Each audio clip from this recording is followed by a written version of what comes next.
اور تمہارے لیے رسول اللہ کی ذات گرامی میں اسوہ حسنہ ہے۔ یہ سب اظہار محبت، اظہار مودت، اظہار عشق، ان سب چیزوں کا ایک ہی مرکز ہے، وہ مرکز عشق ہے، ذات رسول گرامی۔ عشق رسول اصل دین ہے۔ اگر یہ عشق نہ ہو تو پھر سب قیل و قال ہے، دین اس میں نہیں پایا جائے گا۔ عشق رسول مرکز دین ہے، محور دین ہے۔ بمصطفیٰ برسان پیش را کہ دین ہمہ اوست۔ علامہ اقبال، خود کو مصطفیٰ تک پہنچاؤ کہ سب دین وہی ہے۔ بمصطفیٰ برسان پیش را کہ دین ہمہ اوست، سارا دین وہی ہے۔ اگر دین حاصل کرنا ہے تو خود کو مصطفیٰ تک پہنچاؤ۔ اگر بہو نہ رسیدی تمام بولہبیست۔ اگر مصطفیٰ تک خود کو نہیں پہنچا پاؤ گے یا نہیں پہنچانا چاہو گے تو سمجھو کہ بولہب کی سیرت پہ چل رہے ہو، تمام بولہبیست۔ پھر تم کچھ بھی کرو اگرچہ دین کے نام پہ ہوگا مگر وہ بولہبی ہوگا۔ مرکز دین محبت ہے رسول کی، محور دین عشق رسول ہے، حب رسول ہے۔ حب رسول کے بعد سبھی محبتیں آتی ہیں۔ آل رسول کی محبت کیوں ہے؟ اس لیے کہ وہ رسول کی آل ہے۔ احترام صحابہ کیوں ہے؟ اس لیے کہ وہ رسول کے صحابہ ہیں۔ قرآن کی محبت کیوں ہے؟ اس لیے کہ وہ رسول پر اترا ہے۔ نماز سے محبت مسلمان کیوں کرتا ہے؟ کہ رسول کی سکھائی ہوئی نماز ہے۔ سب چیزوں کی نسبت تو پھر رسول کی طرف جاتی ہے نا۔ اگر ان نسبتوں کو کاٹ دیا جائے تو پھر اس چیز کی حیثیت ختم ہو جاتی ہے۔ یہ بلب روشنی دے رہا ہے تو اس کا الیکٹریسٹی مرکز کی طرف سے نسبت ہے اور اتصال ہے، تعلق ہے، تو یہ نور دے رہا ہے۔ جیسے وہ اتصال ٹوٹے گا اس بلب کی کوئی حیثیت نہیں رہے گی، اس لیے کہ نور دینا بند ہو جائے گا۔ ایک مسلمان اپنے اندر روشنی محسوس کرے گا تو اس نسبت کی وجہ سے ہے، اس تعلق کی وجہ سے ہے، اس ربط کی وجہ سے ہے، اس رابطے کی وجہ سے ہے جو مسلمان رسول اللہ سے رکھے ہوئے ہے۔ رسول خدا کی ذات گرامی میں سبھی کے لیے اسوہ موجود ہے، سبھی کے لیے، مرد و زن کے لیے، جوان اور بوڑھے کے لیے، بچوں کے لیے اسوہ ہے۔ وہ اسوہ کامل ہے، وہ خلق عظیم کے اوپر فائز ہے۔ انک لعلی خلق عظیم۔ اللہ نے اپنے حبیب کو تمغہ الہی عطا کیا کہ اے میرے حبیب تو اخلاق عظیم کے مرتبے پر فائز ہے۔ یہ آپ کو تمغہ عطا کیا کائنات کے اندر۔ آپ کو اپنے رب نے کبھی حبیب کہا، کبھی طٰہٰ کہا، کبھی یاسین کہا، کبھی مزمل کہا، کبھی مدثر کہا، مگر ایک موقع ایسا آیا جہاں یہ پیار محبت کے الفاظ استعمال نہیں فرمائے، وہاں آفیشل نام استعمال فرمایا، اے پہنچانے والے پہنچا دو۔ وہ مقام غدیر تھا، وہاں ذرا اللہ کے کلام کے لب و لہجے میں سختی تھی کہ یہ اتنا اہم کام ہے کہ اسے پہنچا دو اے رسول، اگر نہ پہنچاؤ گے تو سمجھو 23 سالہ رسالت رائے گا نہیں۔ وہ بہت اہم پیغام تھا۔ رسول خدا کی ذات اسوہ کامل ہے بشریت کے لیے، پورے بشر کے لیے۔ آج ہم رسول کہتے ہیں میرے نبی، ہمارے نبی، تو ہمیں چونکہ نسبت حاصل ہے تو شاید کہنے کا حق ملتا ہو، وگرنہ میرے ہمارے نہیں، پورے بشر کے نبی ہے، وہ پوری کائنات کے لیے نبی ہیں اور رسول ہیں۔ کائنات کے اندر آپ سے بڑھ کر تو کوئی مخلوق نہیں ہے، آپ سے بڑھ کر کوئی مخلوق نہیں ہے۔ کائنات کے اندر آپ کو وہ درجہ حاصل ہے جو تمام انبیاء میں آپ امام الانبیاء ہیں، سید البشر ہیں، خاتم النبیین ہیں، اور پھر قرآن سارا آپ کا مدح خوان ہے، ہر آیت آپ کی مدح سرائی کرتی ہے، آپ کے اوصاف بیان کرتی ہے۔ آپ کے اوصاف میں ایک صفت یہ بیان کی گئی ہے قرآن کریم میں، حریص علیکم، اے امت محمد، پیغمبر تم پہ بہت حرص رکھتے تھے کہ تم نیک بنو، اچھے بنو، اور تمہاری سختیوں پہ تکلیف محسوس کرتے ہیں، تمہاری پریشانیوں میں پریشان ہوتے ہیں۔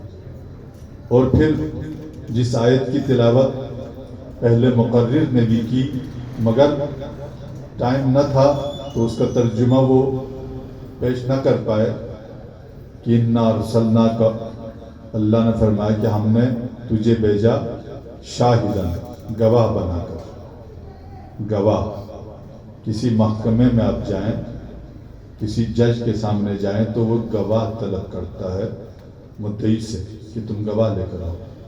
وہ گواہ لے کر آتا ہے تو جج اس سے پوچھتا ہے نا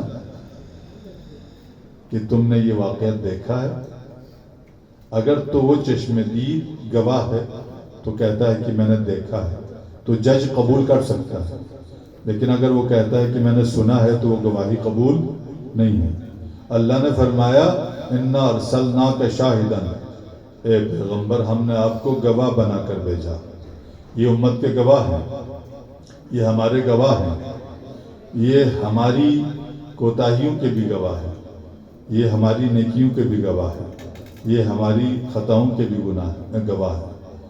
گواہ دیکھ کر گواہی دی جاتی ہے، سن کر گواہی نہیں دی جاتی ہے۔ پیغمبر بظاہر دنیا میں نہیں ہے، مگر وہ اپنی امت کے گواہ ہیں، وہ دیکھ رہے ہیں۔ آج فلسطین کو بھی دیکھ رہے ہیں، مسلمانوں کے کردار کو بھی دیکھ رہے ہیں کہ کس کا کتنا کردار ہے۔ کاش اگر مسلمان اسوہ رسول پر آتے اور چھوٹی چھوٹی سنتوں کو تو زندہ رکھا مسلمانوں نے، کہ داڑھی کا سائز کیا ہونا چاہیے، مونچھوں کی کیا کنڈیشن ہونی چاہیے، شلوار کہاں تک ہونا چاہیے، پگڑی کیسی ہونی چاہیے، مسواک کا انداز کیسا ہونا چاہیے۔ ٹھیک ہے، چھوٹی چھوٹی سنتیں ہیں، ان کو یاد رکھا، مگر سب سے اہم ترین فریضہ جو مسلمانوں کا تھا، آپس میں ایک دوسرے کے حقوق کے خیال رکھنے کا، اسے نظر انداز کر دیا گیا۔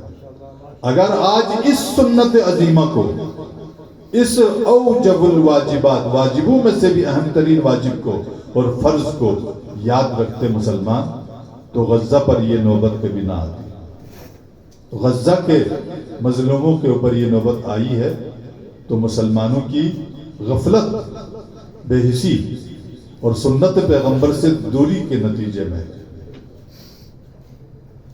مسلمانوں کے پاس کسی چیز کی کمی نہیں ہے، نہ دولت کی کمی ہے، نہ افرادی قوت کی کمی ہے، نہ تو لشکری قوت کی کمی ہے، نہ ہی کسی اور چیز کی، کسی چیز کی کمی نہیں ہے۔ کمی ہے تو محض اس سیرت کی کمی ہے جو پیغمبر کی سیرت پر چلنے کی ضرورت تھی، اس پر نہ چل پائے مسلمان۔ اسلحے بنا کر اپنے اپنے ملکوں میں سٹاک کر کے رکھے ہوئے ہیں۔ آج مسلمان بھائی 800 بچے نابالغ معصوم شہید کر دیے گئے، 800، اب تک 800 کی رپورٹ، 800 بچے اور لگ بھگ 1000 خواتین جو گھروں میں بیٹھی تھی ان کو شہید کر دیا گیا، اور 3000 تک شہادتیں پہنچ گئی ہے رپورٹوں کے مطابق، 10,000 تک زخمیوں کی تعداد پہنچ گئی ہے۔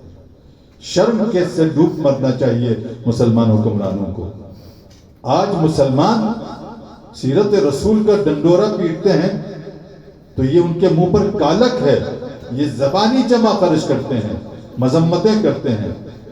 کاش مسلمان کو یہ ہوش آتا کہ آج ان کے بھائی، ان کے بازو، ان کے خون گوشت پوست جن کا ایک ہے، جن کا کلمہ ایک پڑھتے ہیں، ایک ہستی کا نام لیتے ہیں، ایک خدا کی عبادت کرتے ہیں، ایک خدا اور ایک رسول کا کلمہ پڑھتے ہیں، ایک کعبہ کی طرف منہ کر کے نماز پڑھتے ہیں، ایک قرآن کی تلاوت کرتے ہیں، سب کچھ تو ایک ہے، اگر ایک نہیں ہے تو دل ایک نہیں ہے، دل و دماغ ایک نہیں کیے مسلمانوں نے، جس کی رسول ہمیشہ تاکید فرماتے تھے۔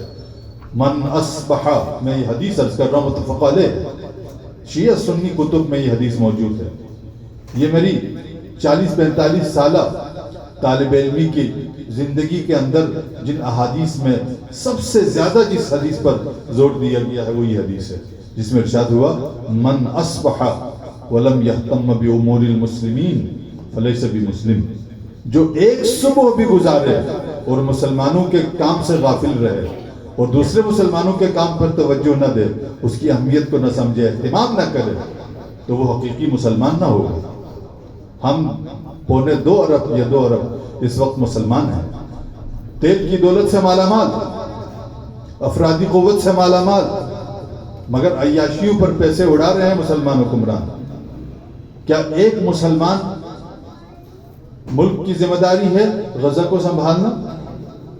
کیا اس ایک کے ٹھیکے میں دیا ہوا ہے فلسطین اور دیگر مظلومین کا کام کرنا؟ ارے ہوش کے ناخن لینے چاہیے مسلمانوں کو، اتحاد پہ آنا چاہیے، اب تو غیرت ان کی جاگ جانی چاہیے۔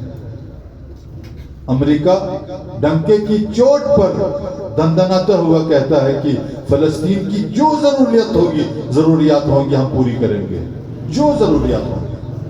2 بھیڑے تو بھیجے ہیں، پتہ نہیں ابھی اور کیا کچھ بھیجے گا۔ ہر بیڑے کے اوپر 100 جہاز رکھے ہوئے ہیں۔ کفر متحد ہے اپنے کفر کے اوپر، عالم کفر اپنے کفر کے اوپر متحد ہے۔ عالم یہود، قرآن مجید میں یہ آیت تو آپ نے سن رکھی ہے نا کہ الذین، جو لوگ شدید ترین دشمنی رکھتے ہیں، اشد للذین آمنوا الیہود، ایمان والوں کے ساتھ شدید ترین دشمنی رکھنے والے یہود ہیں، سب سے زیادہ دشمنی یہود رکھتے ہیں۔ یہ صہیونی یہود، مسلمانوں کے دشمن، بچوں کو مارنے والے، عورتوں کو مارنے والے، 70 سال سے تو مار رہے ہیں، 75 سال سے، اب تو اس کی اپنی انتہا کو پہنچانے والے ہیں، غزہ کو زمین سے یکساں کرنے والے ہیں۔ ان کے ارادے اگر باقی رہے تو وہ یہی کر کے رکھیں گے، ان میں رحم نامی کوئی چیز نہیں ہے۔ وہ مسلمانوں کو انسانی روپ میں تو دیکھتے ہیں مگر انسان نہیں سمجھتے، وہ جانور سمجھتے ہیں، اس سے بھی بدتر سمجھتے ہیں۔ آج سیرت رسول بھلا دی گئی عزیزان من، اس وجہ سے آج غزہ اس مصیبت میں مبتلا ہے۔ آج غزہ کے مسلمان بے غذا رہ گیا ہے، بے دوا رہ گیا ہے، نہ دوا اس کے پاس ہے نہ غذا اس کے پاس ہے۔ ایک مسلمان ملک جس کے پاس تیل کی دولت ہے، وہ اگر اپنے بجٹ میں سے ایک صدقہ بھی دے دے اس غزہ کو، صرف صدقہ بھی دے دے تو ان کے پاس کوئی کمی نہ رہ جائے۔